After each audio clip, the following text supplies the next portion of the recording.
the interest of time, we'll just get started. And as people join, we just hope that they're able to enjoy this as well. So thank you all so much for joining us for our first FLC Alumni Together webinar. This is the first in our series to bring alumni together during this time of social distancing. Today's topic is the science of happiness while you enjoy a drink of any kind for happy hour. We will be recording the session today and making it available for anyone to view at a later point. If you have a question or comment, please use the chat function. I see that several of you have already done that. You already figured it out. That's great. There's also a Q&A function, which we'll be checking periodically, but we will see the discussion in chat a little bit more immediately. If you would like to speak, say so in the chat or raise your hand. We should be able to give you mic access at that point. So each of these FLC Together series will focus on a different topic. Topics ranging from anything like today's session, how-tos, tutorials, classes, behind-the-scenes tours, fitness classes, and more. We're really excited to bring this to you in your comfort of your own home. I'm Kristen Knott. I am the Director of Alumni Engagement. Ian Fullenwider is also joining us from the Alumni Engagement Office. And we are so pleased to introduce today's guest speaker, Dr. Brian Burke. Dr. Brian Burke is Professor of Psychology at Fort Lewis College and has been with us since 2003. Dr. Burke is a clinical psychologist whose research interests include motivational interviewing and terror management theory. He has published numerous articles and book chapters and is the co-author of Abnormal Psychology, an undergraduate textbook now in its second edition. Well done, Brian. He teaches a program on the psychology of happiness and a field course in clinical psychology in which students work at the Colorado Mental Health Institute or other direct patient care facilities. Dr. Burke has received many awards, notably the Achievement Award in 2013 and FLC's 2010-2011 Featured Scholar. Dr. Burke is an active community member and served on the board of the Powerhouse Science Center. He is a member of the American Psychological Association, the Society for Teaching of Psychology, and the Motivational Interviewing Network of Trainers, and is licensed as a psychologist in the state of Colorado. With that, we hope you enjoy this session on the science of happiness. Grab a drink of any kind, get comfy, and we hope this brings you some levity during this time. Take it away, Brian. Thank you. Well, the first thing that I want to do is thank you so much, Krista and Ian, for hosting me and for having this event. And as you probably all are experiencing, social distancing is wearing really thin on me very quickly. I know that we're doing this for good reason and we are flattening the curve, but I miss each and every one of you so much. And I miss my students now, and I miss my neighbors and all sorts of people that I haven't seen in a long time. And so I'm really hankering for social contact. And as you'll see, that's one of the key ingredients in happiness. With that, I would like to ask you with your chat button to tell me and tell everyone what you think the key ingredients to happiness are. This question is especially trenchant now in 2020 with the COVID-19 virus wreaking havoc on the world and on society as we know it. So in your chat button, tell me what you think are the keys to happiness. What do you need? What do humans need in order to be happy? I'll give you a couple minutes to generate those.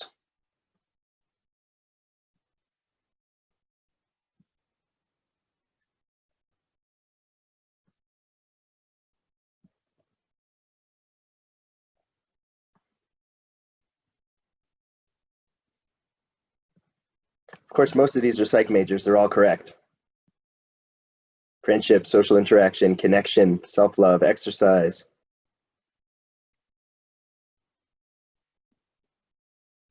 Maslow did nail it, that's true. Finding purpose, loving community, acceptance, deep relationships, basic needs. Of course, Costa Rica. Rasso sang because we went to Costa Rica together back in 2012, and that was awesome. And that was a happiness-related trip, too. Loving yourself, Olivia. Thank you. Can you state the question again? Yes, the question is, what are the key ingredients in happiness? What do you need in order to be happy? Friends and laughter.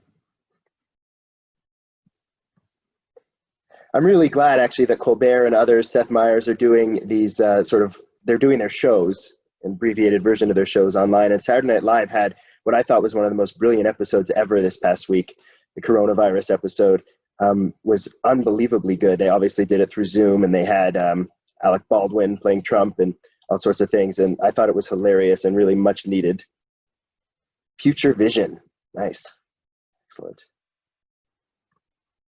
Purpose, says Jenna. Yeah, so I'm going to give you just a little bit of an overview of some of the research, and what I'll really tell you is why my mom was wrong and where she was right. And so hopefully my mom is not on this call right now, but don't worry if she is. But I want you to think, as I'm doing this, I want you to think about your own moms, and not just your moms, your parents, your grandparents, people who are important to you early on. That's how we learned what we know about happiness. We learned mainly through other people, our caregivers, and people telling us the things that we needed to do and the things that we should do in order to be happy. And the good news is they were right about some of it, and the bad news is they were wrong about some of it. And I'll show you what psychological science says, and then you'll be able to judge your own family members, which is perfect fodder for COVID-related conflict. Of course, I'm sure if you're stuck with your family, you're looking for ways to criticize them. So I'm going to give you some more fodder for that in just a moment. So here's my PowerPoint. You should be seeing this now. And you should be seeing a lovely picture of me with my Bobo doll. I miss my office, my God.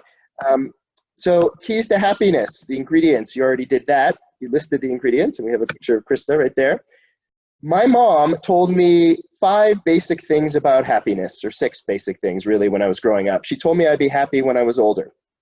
So in other words, wait, delay gratification. Don't worry if 6th grade is not that good, or middle school, things will get better when you're older. She said, you need to get married. Marriage is a key to happiness in her view. And of course, you need to have kids. She wanted grandkids. Was this selfish, or was this scientifically based? She thought that doing lots of activities, as she always had me doing growing up, was very important. She wanted me to make lots of money, which is why she was pushing me towards medical school, as some of you know. And then she thought attending worship was really important too. We were Jewish. She wanted me to go to synagogue with her and my father whenever they went, which actually wasn't that often, but was a few times a year, a few times more than I actually wanted to go.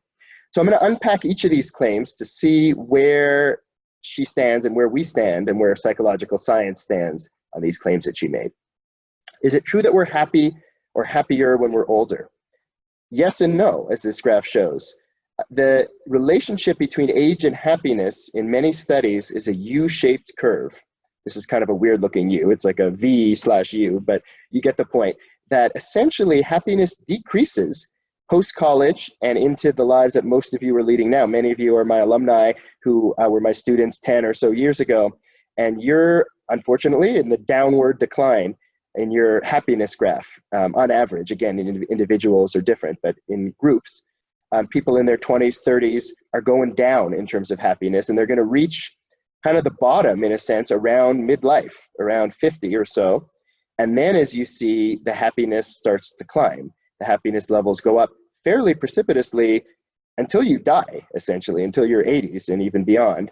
And this is counterintuitive for most people, because a lot of people think of older adults as very lonely and physically sick. And of course, right now, they're the ones who are most likely to die from coronavirus.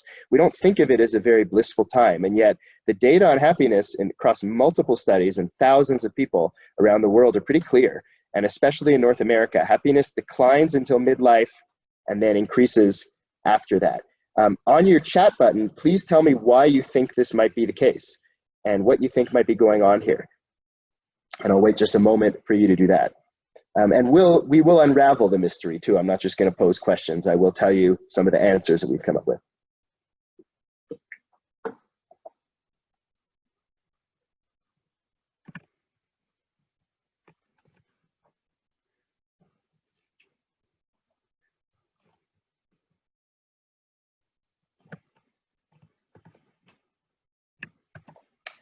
So my mom also told me to get married, and there's me at my actual wedding with my wife, my parents on my left and my wife's parents on her right.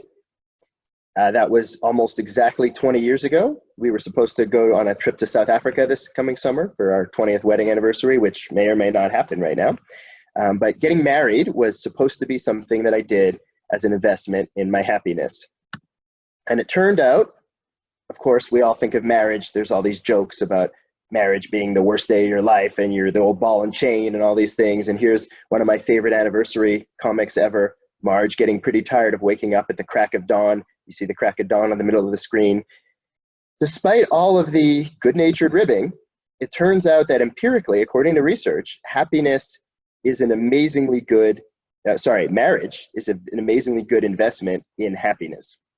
So your happiness is increased greatly and consistently by getting married, according to multiple studies. And here's a graph that shows that, in fact, it gives you the best protection in middle age. Remember, I just showed you a graph that said that middle age is essentially the worst time for happiness, that we're going down and down until then, and then we start to climb. This graph shows the same thing, except that it now separates in red above people who are married or in a marriage-like relationship from people who are not married. And you see that it doesn't matter as much when you're young, and it doesn't matter as much when you're very old, when you're in your 80s or more, whether you're married or not in terms of your happiness. But in midlife, in 30s, 40s, 50s, even through your 60s, there's a wide gap in happiness where people who are married or in a marriage-like relationship are significantly happier than those who are not. This is from the UK, but the US data look exactly the same, that marriage is one of the best investments you can make in happiness. So my mom was right about that. Then she said it's very important to have kids. And of course, maybe selfishly, because parents want grandchildren eventually. And here's how the research shows, or here's what the research shows on kids. I want to play you a very quick clip from Daniel Gilbert, and I'm going to change my share right now so that you can see. Let's see, I'm going to still share this, but share my sound. Okay. Hopefully this will work. My guest tonight says people can't predict what will make them happy. Well, I say it's easy. 11:30 p.m., Monday through Thursday. Please welcome Daniel Gilbert.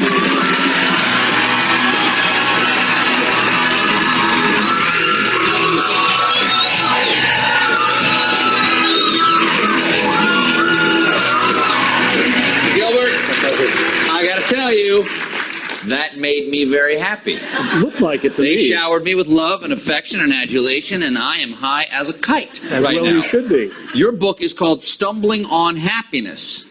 It seems to me the point of this book is you kind of are your emotional state. You bump up, you bump down, and that's it. Am I wrong? Yeah, you're wrong. The point of the book is that people are not particularly good at predicting what will make them happy. They don't know what it is. They don't know how happy it'll make them. They don't know how long that happiness will last. The question is why? Why is the human brain so bad at looking into its own future and saying this will be good and this will be bad? People are quite surprised. But there's some eternals that make us happy, right? Like cash. Well, there are eternals that make us happy. The problem is we don't know what they are. So cash is the wrong answer.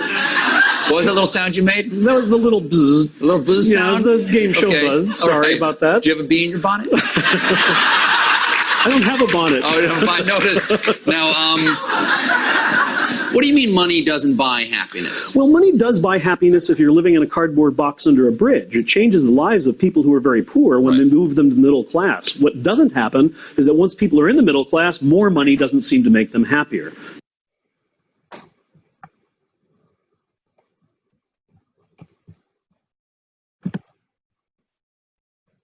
My guest tonight.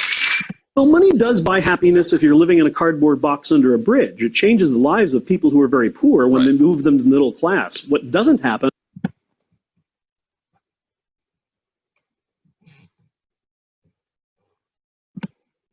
May not be powerful enough. You saw the beginning of that video, and that's Daniel Gilbert, who is a Harvard psychologist, and he's describing to Stephen Colbert, back when Colbert was playing his character Colbert, about essentially the findings of his book, which is an excellent book, one I highly recommend, called Stumbling on Happiness.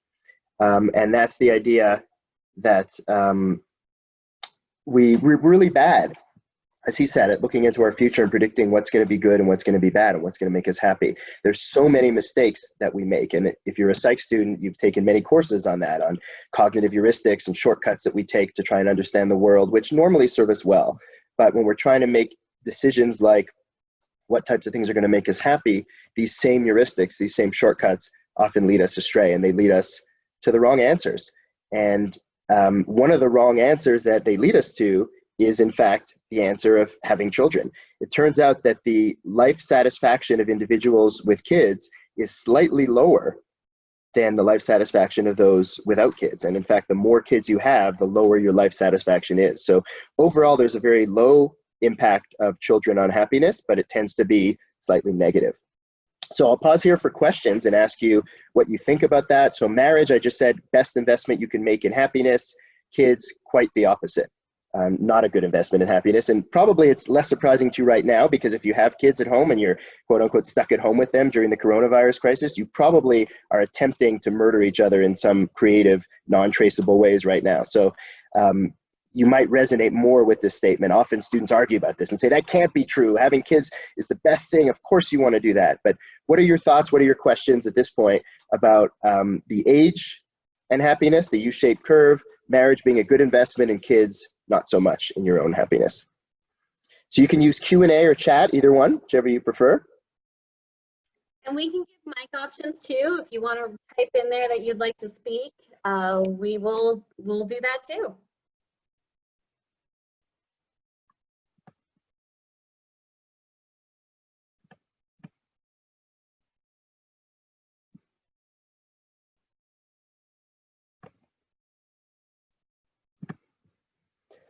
Does it matter what your view about having children was prior to having children? That's a great question, Alex Easterbrook.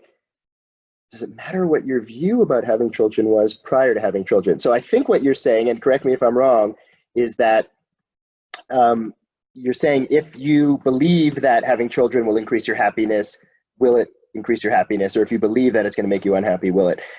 That's a great question. I think the answer is no, it does not matter, unfortunately. That it turns out most of society, in a way, is lying to you. And what I mean by that is everyone tells you how awesome it's going to be to have kids. And even when you ask your friends who are in the throes of having kids, I was at the point where I was a little behind my friends in terms of having kids, and they had had 3-year-olds, 4-year-olds, and they were all telling me how great it was, and they lied.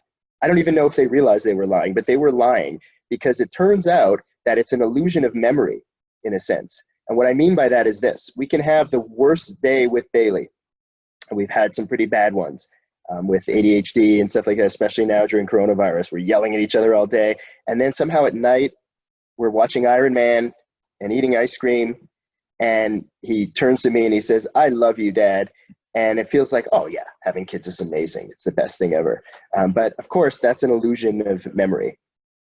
It's like the refrigerator light. The light is not on when you're not looking at it. And so when we think about our kids, we might feel very happy, but when we're actually experiencing the day-to-day trials and tribulations of having children, it can be pretty exhausting and very frustrating, and especially the first couple of years.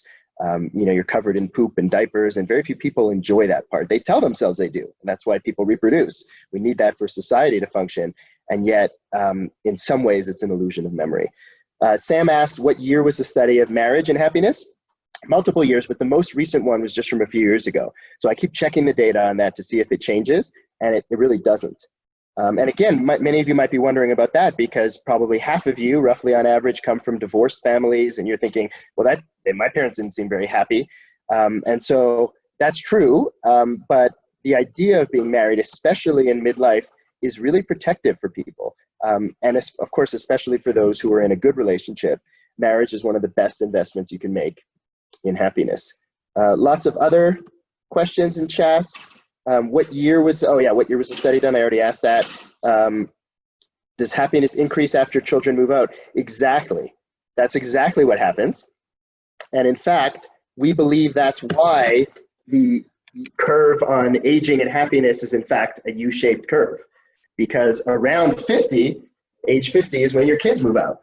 And that's when things get a whole lot better for you. And in fact, many studies show that marital satisfaction goes up and a whole bunch of things go up. And so it's the opposite of a midlife crisis. It's actually a midlife rising, if you will. So when you move out of the house in your 20s, your parents might claim to be sad, and they might in fact believe that they're sad, but their happiness will likely go up, and you could tell them that even. What other questions haven't I answered yet. And is it in part due to the stress when your kids are younger? Yes, absolutely, for sure. And so kids, that said, kids are not an investment in your immediate happiness. Can they be an investment in your long-term happiness, or maybe your life's meaning, which is the third key ingredient for happiness that many of you talked about in the chat earlier on? Absolutely. And so we'll talk about that too. It doesn't mean, I'm not telling you not to have kids or that it's not worthwhile. But if your goal in having kids is to increase your moment-to-moment happiness, that's probably not the best reason to do so. But yes, of course, your answer can be fluid. And as research works, research is general patterns for many, many people. It doesn't mean that your specific situation is going to be the exact same, but it does show that the patterns are that having kids aren't the happiness producing machines that we deem them to be, which really means for us, in a way, it's good news. It means that we're responsible for our own happiness and that we have to keep trying and keep understanding what types of things are going to make us happy rather than relying on kids or other external situations to generate that happiness for us. Krista, was there anything in chat? I'm going to check that to make sure. Yeah, there were a few questions. I think that there's a really good one about the stigma that we're trained to want to get married and have kids because that's how it's always been done. Yeah. How can we break the stigma? I thought that was a really good question. Yes. Yeah, which is sort of what I'm trying to do, but absolutely, yes, there is this stigma. And again, the stigma is there because it makes society function. And as Mike said, it's absolutely true that it definitely depends on your own happiness levels and the age of your children. Some people have a better temperament for this sort of thing. I always tell people this, and it's true. I have not a great temperament to be a parent, because I'm activated really quickly, and I have a child who activates me very quickly. And so we're really temperamentally mismatched. It's a terrible match. We do the best we can, of course, but it's a really challenging match for us.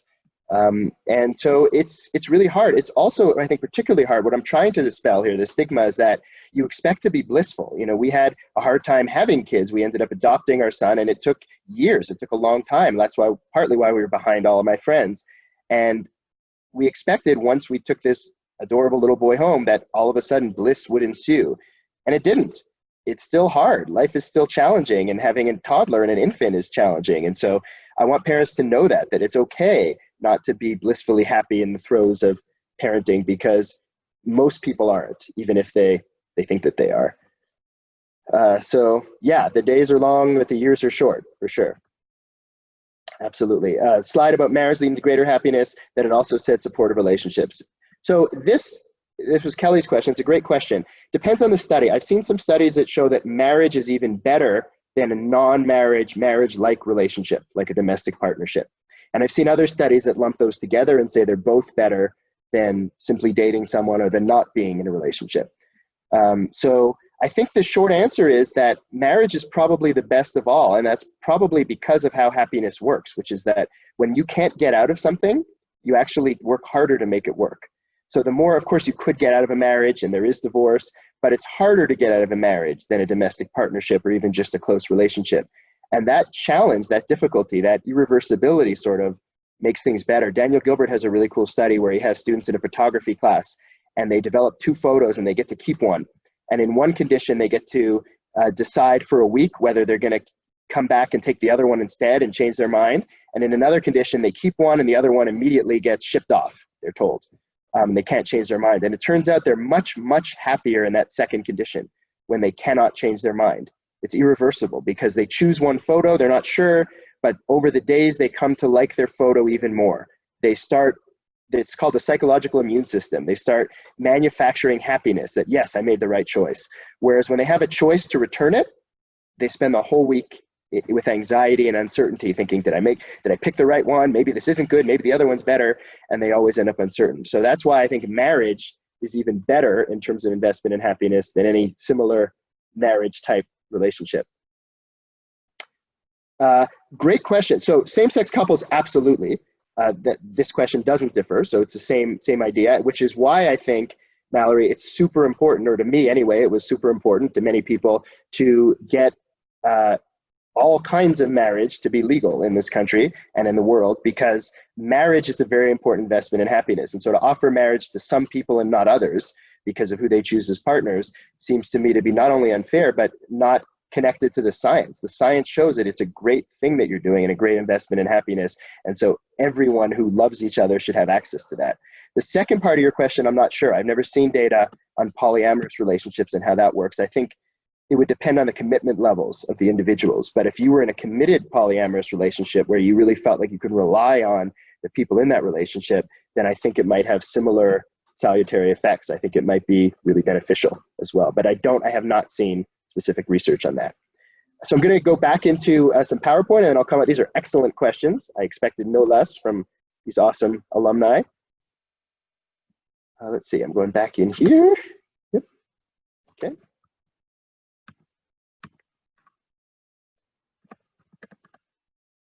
Okay, this is a good comic that I saw in the paper, which brings us to our next phase, which is the idea of doing activities and how important activities are to our happiness. So my mom said, happy when you're older, married, kids, and doing lots and lots of activities. And of course, doing those activities has become more challenging in the last few weeks.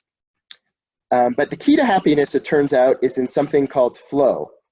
And many of you have heard of this concept before in adventure ed, exercise science, psychology. Csikszentmihalyi, very complicated name. People call him Dr. Mike for obvious reasons, is at Claremont McKenna in California. And he has studied happiness since the 80s through what he calls the experience sampling method. Here's how the method works. In the 80s, it used to be an electronic pager that you would carry for a week. Now, of course, it's an app on your cell phone. But the idea is that this pager, or this app, goes off at random moments. And so at random moments in your life, you're told to write down how you feel, who you're with, what you're thinking, whenever you get beeped. So what we have essentially, as scientists, is we have as data a collection of random moments from people's lives. But not just random moments, not just what you're doing, who you're with, the quality ratings of those moments. And I replicate this with students every year in my classes. I have them do this. I just give them a bunch of random times, and I tell them at 10:38 on Monday, just write down who you're with, what you're doing, and 0 to 10, how happy are you in that moment? And so we have lists of over decades now and over thousands of people of what it is that people rate 8, 9s, or 10s. What are the best moments of our lives? And here's how Csikszentmihalyi summarizes it, and then I'll show you what some of these events are. Best moments of our lives is when our body or mind is stretched to its limits in a voluntary effort to accomplish something worthwhile. So let me unpack that a little bit. Happiness can come from your body. Connor mentioned exercise right up front. It can come from your mind. It can come from reading a good book or mastering a new skill mentally. And it comes from when we're doing something that is challenging. We're stretching ourselves in some way. It's not above what we can do, but it might be one step ahead of where we are. Climbers experience the most flow when they climb something that's either at their level or slightly higher than their level. When it's 3 levels above, they're not doing well, and when it's 2 levels below, they're not doing well either in terms of their flow and their happiness levels. So it's right at or just beyond where you're at, and it has to be voluntary, which is why school doesn't tend to put people into flow as much as it ought to, and even work. Although you can certainly experience flow at school and work if you're lucky enough to have chosen a major or chosen a job that you enjoy and that feels meaningful to you and like it's connected to your, what Seligman calls your signature strengths. And the idea here is that you believe you're accomplishing something worthwhile. It's not something forced, it's something worthwhile. It's the bread maker in India who's making the delicious naan bread. It's doing the Iron Horse, which unfortunately was canceled or postponed this year. Like in the middle photo, it's graduating college, and Noelle, who's on this call, is now seeing a picture of herself because that's her graduating from Fort Lewis College a few years ago. So in the chat button, I want you to write a little bit about what puts you into flow. What types of activities get you into flow? When do you feel like your body or mind is stretched to its limits in a voluntary effort to accomplish something worthwhile? What are your 8, 9s, and 10s in happiness in terms of the moments of your life? So just use the chat button for this so we can see. And you could send it to all participants, set it as all panelists and attendees for your chat so everyone could see.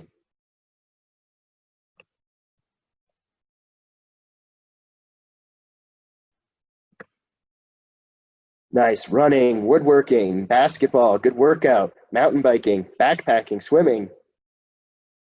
Happy tears because of the picture. Kayaking. Creative work, climbing, teaching.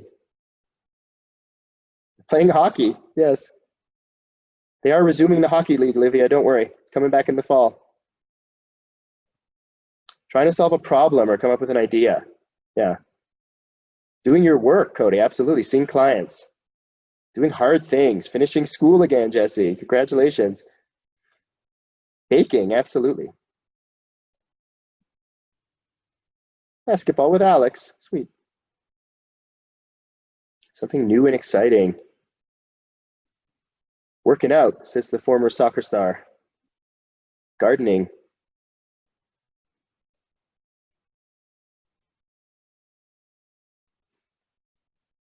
Coaching. Yes. Great use of your psychology skills, Amanda.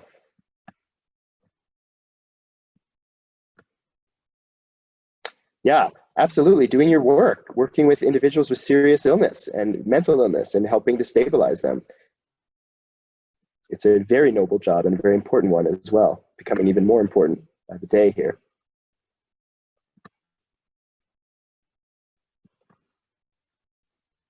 Big projects.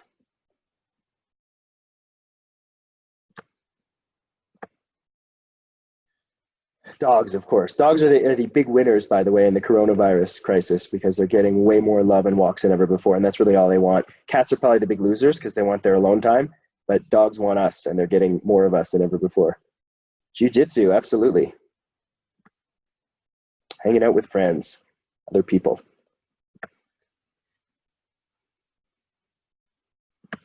Definitely, these are all great answers.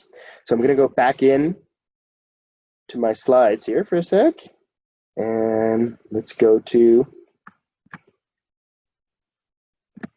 the science study. So this is an article from Killingsworth and Gilbert. Gilbert is the same guy that you saw for a couple of minutes on the Stephen Colbert show. And here they did the experience sampling method, essentially, 30 years after it was invented by Csikszentmihalyi, and they published it in Science. And they show, this is based on thousands of people, and they showed basically how happy it made them. And you can see the graph, the x-axis is from 35 to 95 in terms of happiness. And the size of the circle represents how often they were doing this thing. So you can see working is a pretty big circle. Home computer. Home computer, by the way, would be a bigger circle today than it was a month or two ago.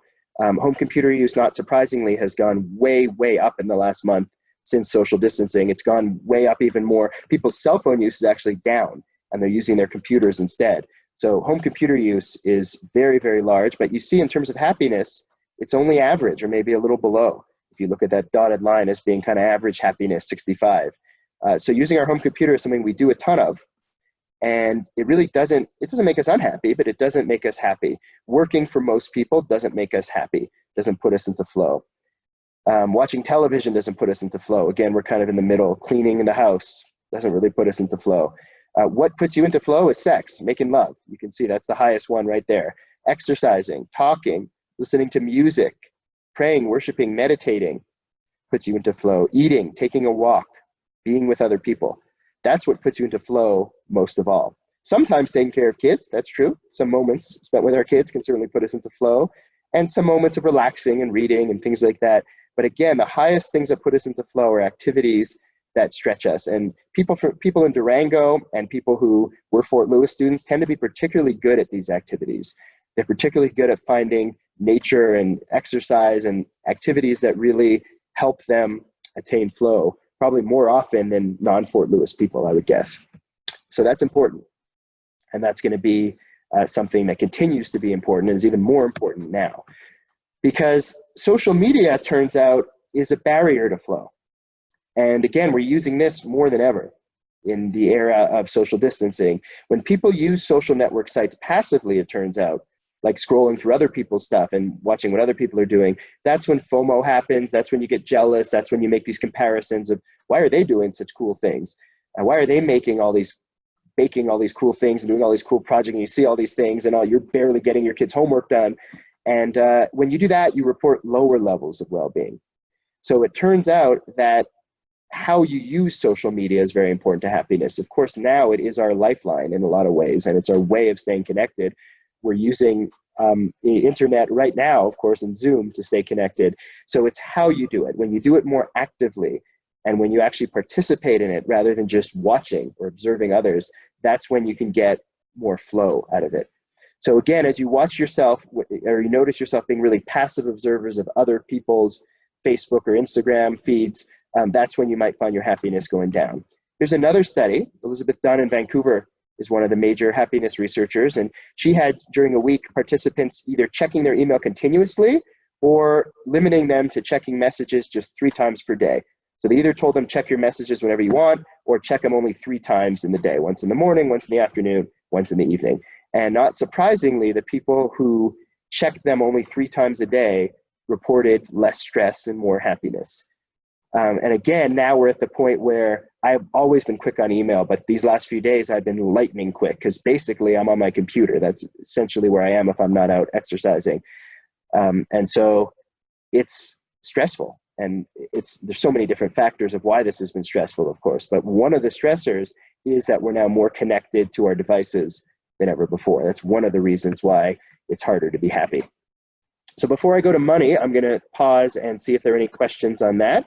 And then we'll talk about money and a couple other things before we wrap up. So again, you could chat or you could Q&A. Q&A is probably easier for the questions. So if you have any questions, put them into Q&A and they'll pop up and I will do my best to answer them. Again, let me just say it's lovely to have so many people here and I greatly appreciate your time and your interest in this topic. I've been really, really missing people, and I especially miss my alumni as well. So it's really nice to get to connect with you even in this format, even though I don't see you at this point, but just feeling your presence and seeing your names has been really therapeutic for me right now. So put any of your questions in Q&A.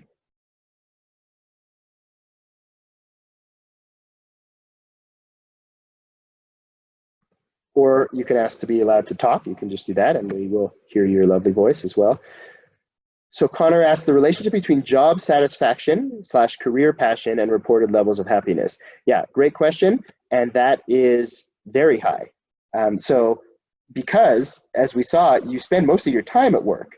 And so if you're getting flow from your job, you really have a big advantage. You have a big head start. It's a real bonus. If you can get some flow from there, then anything you do in evenings and weekends is going to be bonus.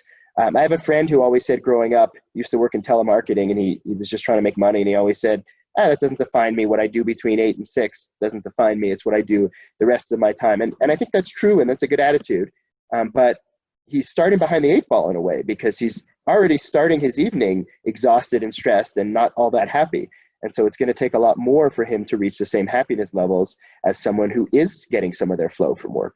You're not going to be in flow 100% of the time at anything, no matter what you do. But if you can get some flow from your job, I think you'll be a lot better off than someone who can't. And so that's what I think college is for. You certainly might get a higher paying job than you would have without college, but even more than that, you might get a better job. You might get a job that makes you feel more life satisfaction than you would have had you not gone to college. And that to me is the most important reason for that investment, a particular investment. In other words, from going to college. Any other thoughts or questions about that before we go into the money?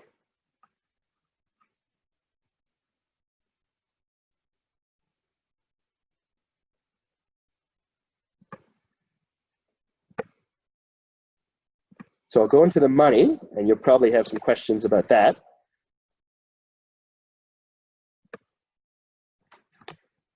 So my mom told me, happy when I'm older, get married, have kids, do lots of activities, and make lots of money. And she was partly right about that. Here is a graph from a study, a very famous study by Kahneman and Deaton. Kahneman is a Nobel Prize winning psychologist who's also an economist. And what they have shown is that there is some relationship between happiness and money. Like Daniel Gilbert said in that quick video clip, if you're living in a cardboard box under a bridge, money changes your life. It changes the lives of the very poor. But once you're in the middle class, you can see this graph, this main dotted, this sort of thicker dotted line in the middle. Once you're in the middle class, once you're up to, this is an income for a household. So once you're up to each person making $40,000 a year, roughly, family of 2 adults making $80,000 a year. Once you're up to there, you see the graph that we all want to see with coronavirus, which is the curve flattening. We want to see it flattening out, the asymptote, where the cases are peaking and starting to tail off. You see that around $75,000 roughly empirically, where once you're in the middle class, if you can get into the middle class, which again is largely what the college investment buys you. It buys you a ticket into the middle class. Once you get there, you don't need more money in order to be happy. And that's actually, this fact has really helped me, because Fort Lewis faculty are always grumbling about salaries, and we're often taking pay cuts instead of raises. And now with coronavirus, who knows what's going to happen? We're certainly not going to get the 3% raise that we were actually thinking we might get for the first time in 5 years. But it doesn't matter. Really, at this point, I'm in the middle class, an extra few $1,000s. It would be nice, but it's not going to make a difference in my happiness or my family's happiness. And so that's important to know. The goal is to become middle class. It's not necessarily to become rich, although my 12-year-old wants to be a YouTube star and be rich like Mr. Beast, so he can buy Yeezys and all sorts of stuff. But I always tell him he's wrong. That's not, being rich is not the key to happiness. Getting out of poverty certainly is. And Noelle, Brian, I said Noelle's hand is raised. Yes. Noelle will allow you to talk. Noelle. Oh, unmute. Did you unmute her? That's what I thought I did. Let's promote you to panelist so that we can get you to talk. All right, Noelle, are you there? Are you a panelist? Are you able to talk? No, doesn't seem that way. Everyone, thank you for bearing with us. This is our first time.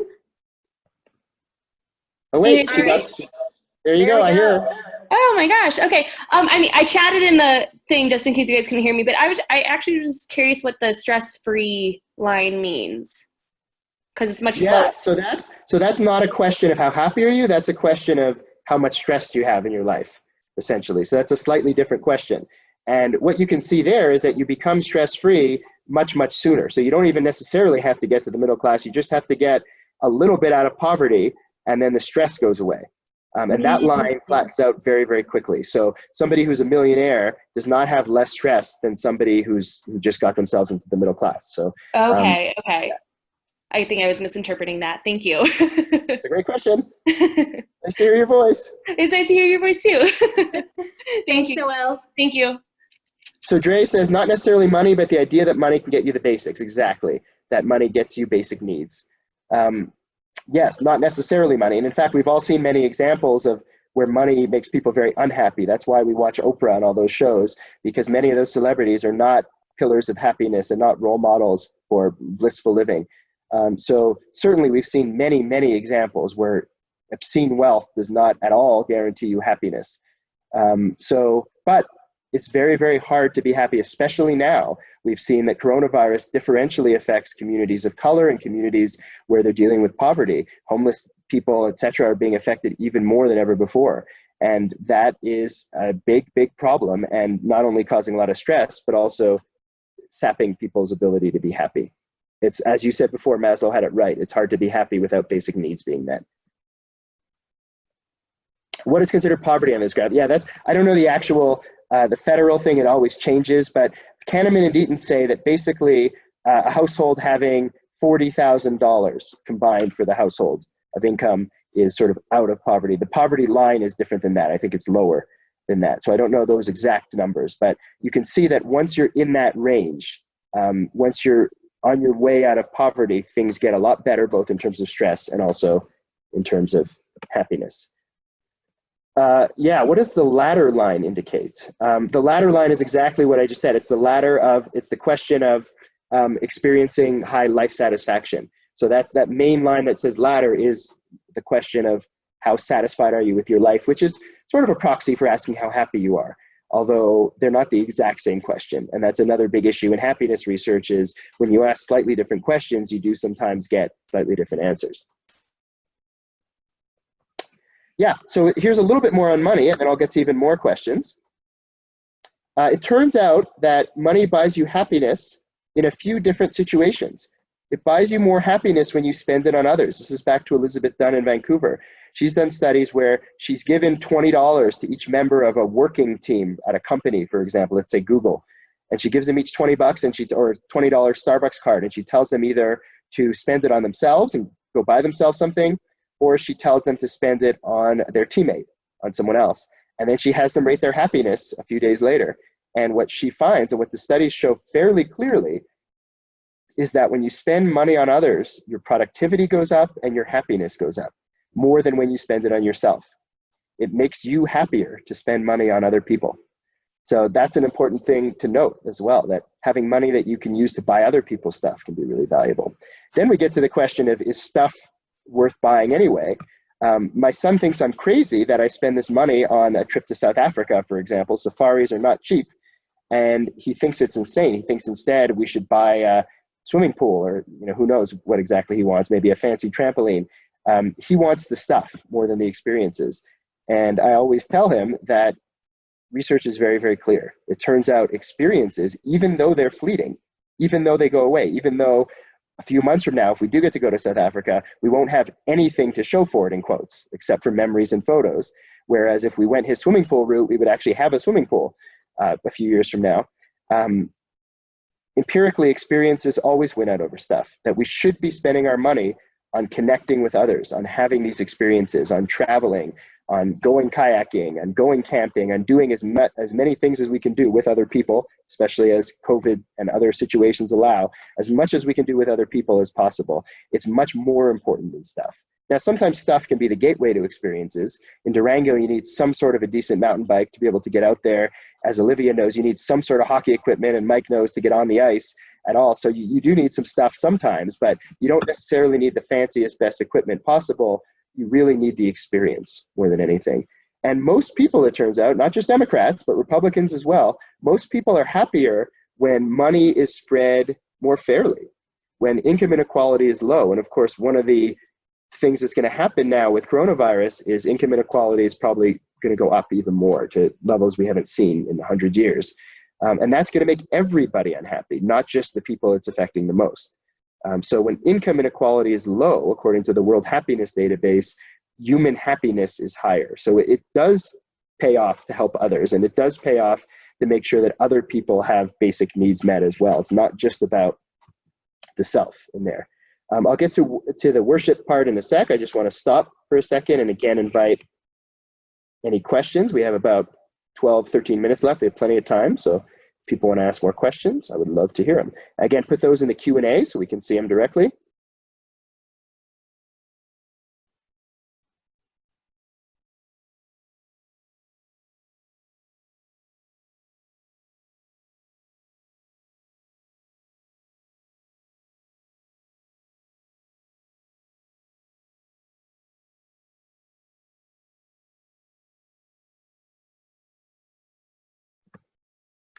Okay, no questions at this time. You can save them for later.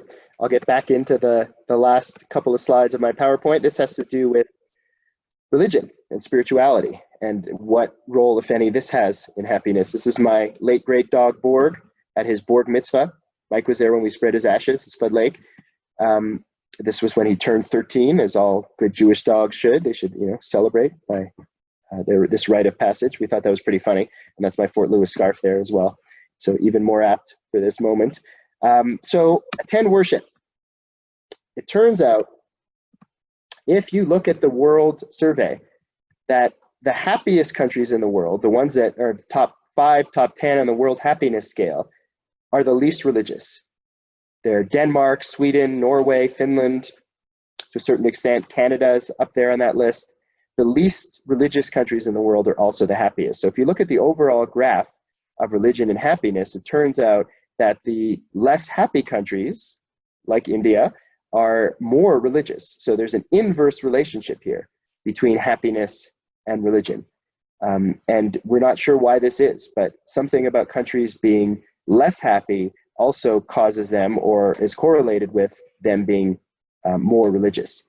However, when you look at things at the individual level in the US itself, the situation becomes a little murkier and more complex. This is from Dave Myers, author of many of your Intro to Psych books. And he shows that when you ask people about their religious attendance, their engagement in the religion of their choice, going to synagogue, mosque, church, etc., temple, you see that those who go more often on the very right of the graph, you see those who go several times a week or weekly are more likely, significantly more likely, this is a survey of almost 50,000 people, significantly more likely to report being very happy in their lives. So there is a connection here in a positive way between engagement in some sort of religious or spiritual service and happiness. Why is this? We don't know, but psychologists have suggested it might have to do with meaning creation. And there we are at that very ceremony I just talked about, where Mike was with us with his dogs as well, to spread the ashes of Borg the dog, who you just saw in the previous picture, at Spud Lake, north of Durango, Colorado. And that, of course, should have been one of the saddest events of my life, and yet it wasn't. In a lot of ways, there was great meaning creation and great gratitude that was taken from that entire situation. And Viktor Frankl put it this way in Man's Search for Meaning when he describes his own experience in the Holocaust, one of the worst experiences that he and many other people ever had in their lives. He said, everything can be taken from a person, but the last human freedom to choose your own attitude in every given set of circumstances. And that's the idea that when bad things happen, and maybe especially when bad things happen, like the coronavirus crisis, that's when we know what we're made of.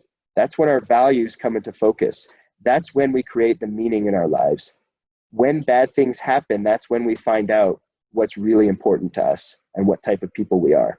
And so we don't live and we're not happy despite the bad things that happen to us. Jonathan Haidt, who wrote another best-selling book on happiness called The Happiness Hypothesis, says that we're not happy despite bad things that happen to us. We're happy in some ways because of them.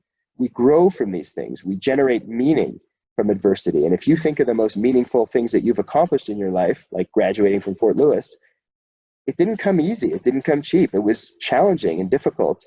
And yet you persevered and you made it.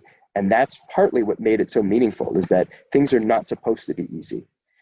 So my mom's report card is this. She said, you'd be happy when you're older. She was partly right. It goes down and then it goes up. You saw the U-shaped curve. She said marriage was a great investment in happiness. She was right. Any kind of marriage. She said that kids were a great investment in happiness. She was wrong. Maybe she meant grandkids. She said you'd be happy if you engaged in flow activities. She was right about that.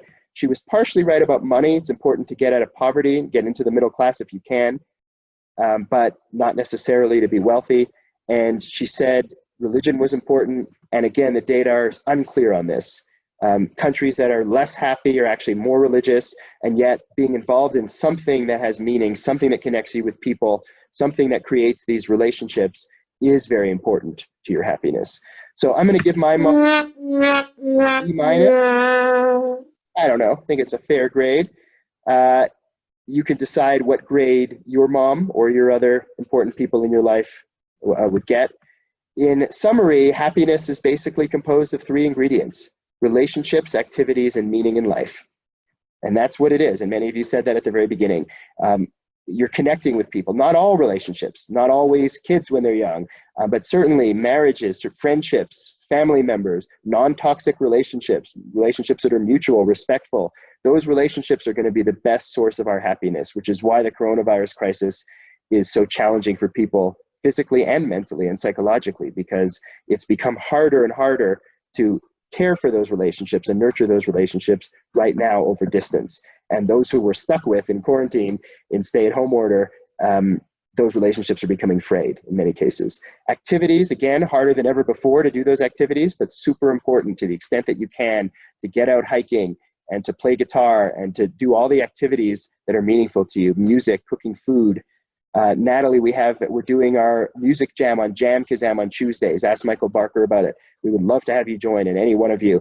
It's a good software. And so we're actually doing our Tuesday music session remotely. And of course, ultimately, all of that, our relationships and our activities, help create our purpose and our meaning in life. And if we have a meaning, as Nietzsche said, if we have a why to live for, we can put up with almost any how, even crazy coronavirus-related hows.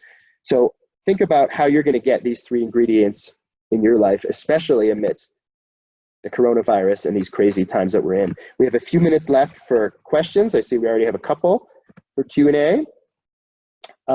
People of color and levels of happiness, there absolutely are studies on that. And the studies on that are really interesting. Some of the early studies from the 80s and 90s, Diane, are showing that there's no difference, that people of color have the same levels of happiness as kind of majority white people, etc. But more recent studies that I've looked at paint a much more curious and sobering picture, which is that, as you might expect, people of color in general have had a harder time attaining the same happiness levels because of a lot of the things we've talked about, because it's been harder for them to graduate from college and get good jobs that induce flow and to get out of poverty into the middle class. So there certainly are some indications that it is harder for people of color. And as we've seen, it's going to be even harder through the coronavirus. And that's why social justice now is more important today than ever before, than probably at any other time throughout our history. Could it be that people are more likely to turn to religion because they are unhappy? Absolutely.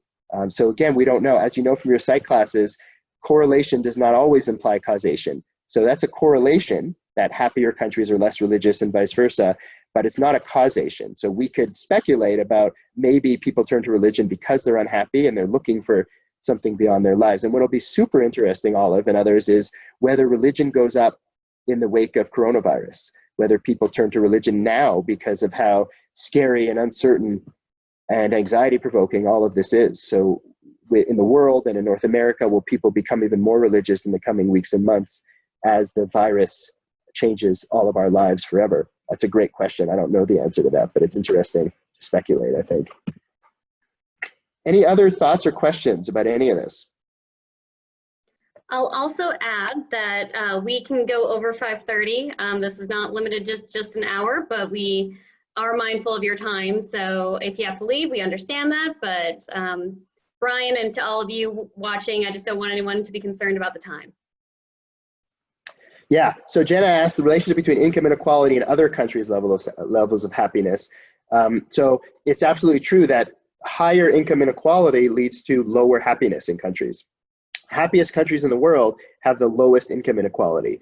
Sweden, Denmark, those countries, even now during coronavirus, many of them are paying 80 to 90% of workers' salaries so that people don't get laid off in that country. Those are the types of things that they're doing.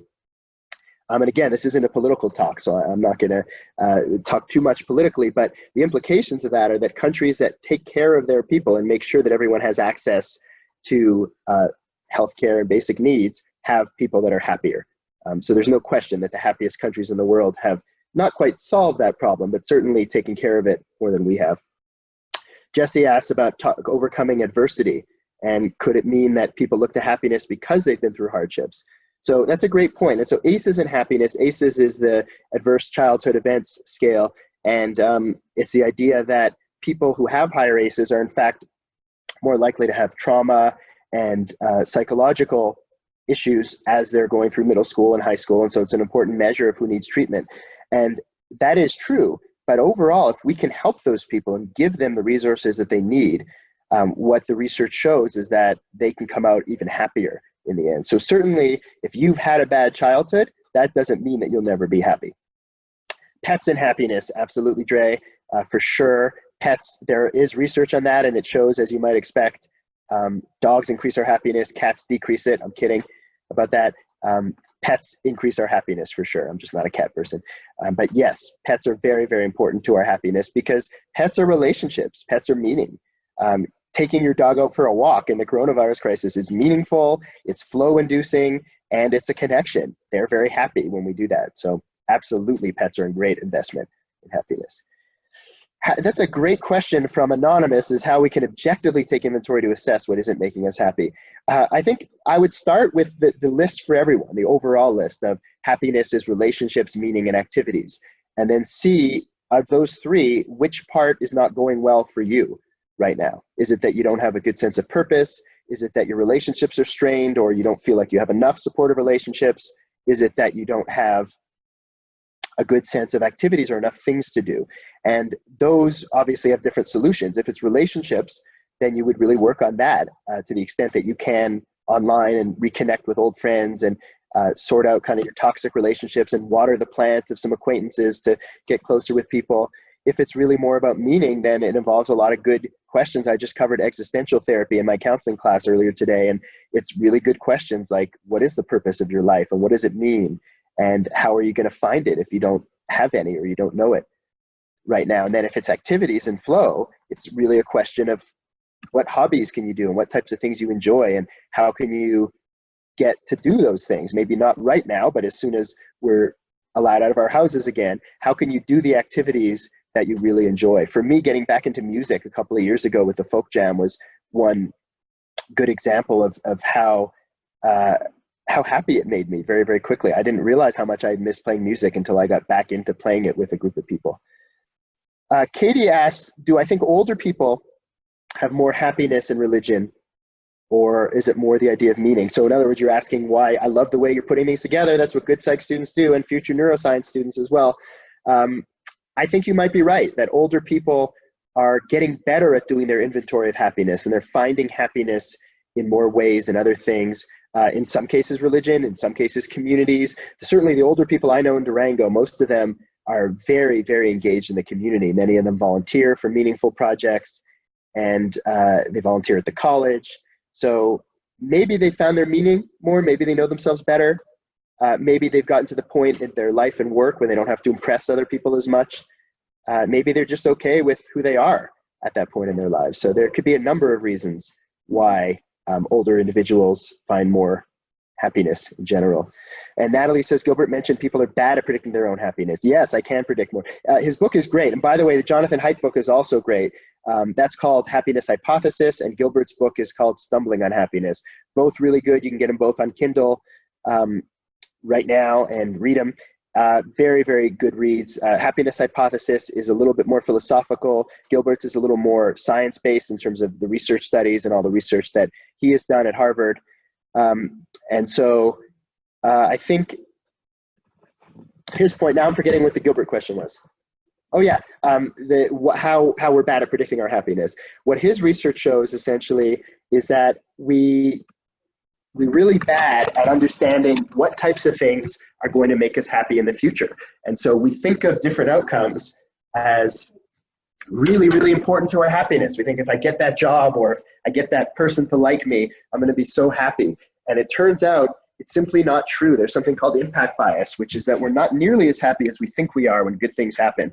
I remember thinking a few years ago, wow, if the Broncos win the Super Bowl, I'm going to be so happy. It turns out that was one of the worst weeks of my life until coronavirus hit, of course, a few years ago when the Broncos won Super Bowl 50. And it had nothing to do with the Broncos. It was super fun. I was there at Cuckoo's. I know the owners. We were watching in the Animas City Theater on the big screen, the game with a bunch of people. We had a blast. But I forget what it was, but the next day I either heard about a friend who was sick, and then the day after something happened. I think my car broke down, and I ended up having a terrible week. And so we're bad at predicting what's going to make us happy because we don't consider enough variables. We don't think of enough things that in fact is going to make us happy. We don't take into account all the right things. We take into account just a few things that we're thinking of, and we forget a lot of other ingredients. Sure, yeah, let's move. Krista's asking me to move everyone to panelists and give everyone access to video and get a picture. So we can absolutely do that. Do you want to do that, Krista? I will do that. It'll just take a little bit of time. So if other people have questions, we'll continue on with that. But we will get this started. Okay, yeah, and I'll help you as well. Awesome, thank you. I'll start going through doing it.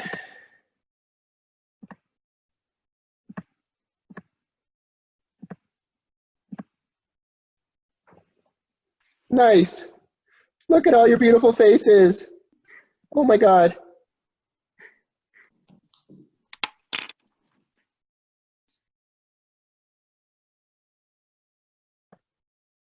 Dre, are you still getting married August 15th? I am. Yeah, we actually switched it. We're just doing a small, like 15-person immediate family kind of thing. And then we're doing a 1-year, like, big, huge celebration reception. That sucks. I wanted to come to your wedding. Next year. It'll be next year. We're doing a 1-year anniversary thing, so it'll be fun. That does sound fun. I would have totally come, by the way, to your actual. I have no doubt. Yes. That goes for any one of you.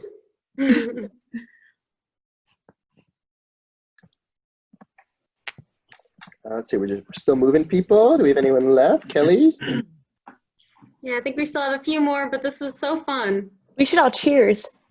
Yeah, right? I have my coffee from Durango Joe's that my lovely wife procured for me. Ooh, Durango Joe's. I'm so jealous. So jealous.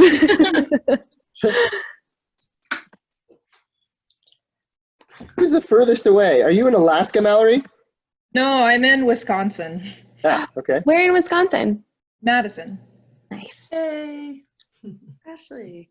Well, that's the Alaska of the Midwest. So. Yeah. And Jesse, where are you? You're in Washington? In Portland. Okay, Portland. Yeah, I knew you were Northwest. Who's the furthest away right now? I'm in Nashville. That's pretty far. Best part. Nice. Ashley, you're in Texas. Yeah, I'm in Austin. Me too. You are? Wait, who said that? Katie. Hi. Hi, Katie. Oh yeah, Katie, I forgot you were in Austin. Katie's going to post-bac programs. Ashley's doing her PhD in social psych at Austin. Oh, wow. Nice. So I moved everyone except for the person who called in. I wasn't able to move them, but everyone else got moved. I don't think they can, but I think this is everyone. So I'm going to take a picture, and anyone else that wants to take a picture of this, please go for it. Kelly, how's school going? Good. I'll give you a call. We can talk about it. It's good. It's hard. Online. How's Utah? KW? It's so great. Yes, love it so much. The U is awesome, but also online classes is not my favorite thing ever, but it's good. Me neither. Ben, I was totally, by the way, I had on my list of things to do Yes. that I was going to come see your band in Denver because field school was supposed to start in about a month from now. Well, you know. Yep. I did watch your video Oh. online. Oh, good. Which one? There were two of them that I found. Yeah. Okay. Are there more than two now? Yes, there are two. I was gonna clarify which one, but Yeah. Yep. Thanks for What's the one where you're in a warehouse? that one is our first Jet lag? one. That one's called Jet Lag. Jet Lag. That's my favorite one. Yeah, I it's been a really cool band. Say for everybody. Yeah, so maybe next year. Field school has been postponed till mid-July, so I'm still hoping to get up to Denver for those of you who are in Denver. Let us know. If the situation allows me and I can do field school, then I will be up there kind of mid-July to mid-August. So I'm hoping to get there. And Sam, where are you right now? I am back home in Arizona. Okay, that's what I thought. Yeah, I was supposed to be at a Diamondbacks game 2 weeks ago. It's hot here. It's nice weather, so hopefully that'll kill the virus quickly. Yes, Right? That's the one thing Arizona has going for it is like in 2 weeks we'll be up to like 95 degrees. So. Oh boy. Yeah. That's great. What's your kitty's name? Yeah, soy sauce. Oh my gosh, I love your kitty. First. He's just chilling. He's probably really tired of my roommate and I being Is home. he a kitten? Yeah, until August. He's still a kitten until Oh August. my gosh, he's got such a baby face. Cute. Burke, how could you say you're not a cat person? I don't know. I'm just not a cat person. I always tell the truth. I'm not usually a cat person either, but quarantine has made us bond a little bit. So That cat's pretty cute, I'll have to say. he's pretty cute, yeah. Out of all the cats I know, Yeah, I'm also allergic to cats, so that makes me less of a cat Okay, person. TJ. that helps. Yeah, My buddy, he's chilling. Cody, you're in Wyoming. I go to school in Wyoming. Wyoming. Unfortunately, I'm not in Wyoming anymore. Ah, okay. Aw. And It's Jenna, where- where are you, Jenna B? Wait, you have to unmute yourself.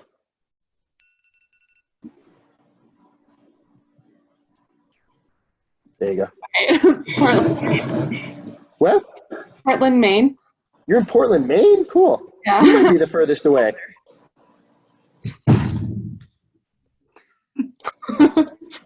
My cat just ran into the door, so Happens on the Yes. daily. What's your cat's name?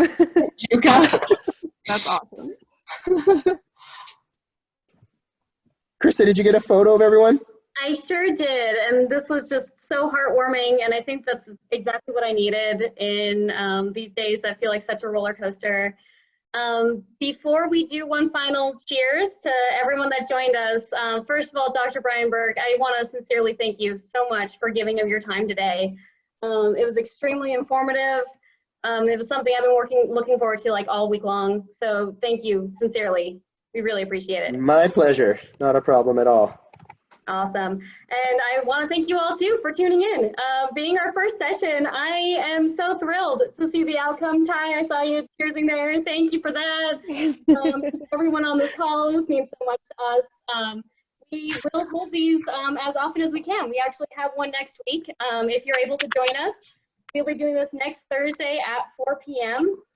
We will have alumnus Rotem Aishe joining us to talk about bike safety, exercise consideration, preparation, getting your bike ready for spring and summer cycling. So please feel free to join us next week as well. Same situation with registering and tuning in. So again, before we all leave, one final cheers. Thank you to you all.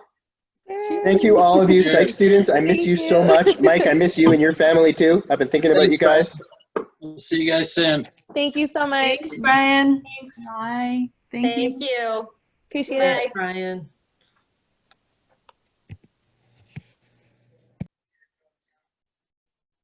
Oh, I have an idea. Response just appeared.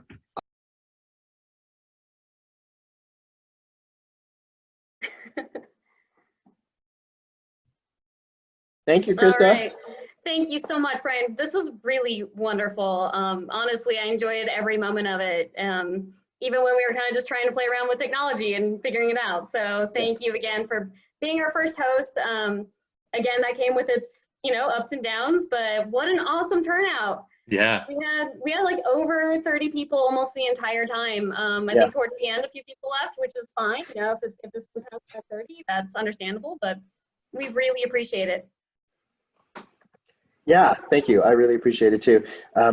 Honestly, it was so good to see some of these folks who were on. I can't even tell you the quality of their human beingness. They're some of my favorite people of all time. And they're doing really great work. And so seeing them, it really gives me a jolt in a very positive way. So that made me happy, made me very happy. Yeah, I made my roommates listen as well. So Carl's been here. Carl! Hi, Brian. How are you? I'm doing great. I like what you had to say. Thank you, sir. I Cool. hope you're staying well. Absolutely. You too. Thank you. Yeah, like I told you, Ian, I'm a big fan of Carl Schnitzker. He's awesome. He's the best. He's an okay roommate. He's the best trip leader ever. Awesome. Who's the 505 number we still have? I know, we got this person that got a little sample of what after events look like. Yeah, wow, this is awesome. And we don't have to break down like a table or anything. This is great. Yeah, right, or a tent. Yeah. It is wonderful. Well, Brian, again, thank you. We can't say it enough. You're welcome. All right, well, this recording will go up online somewhere, and when it does, we'll just let you know.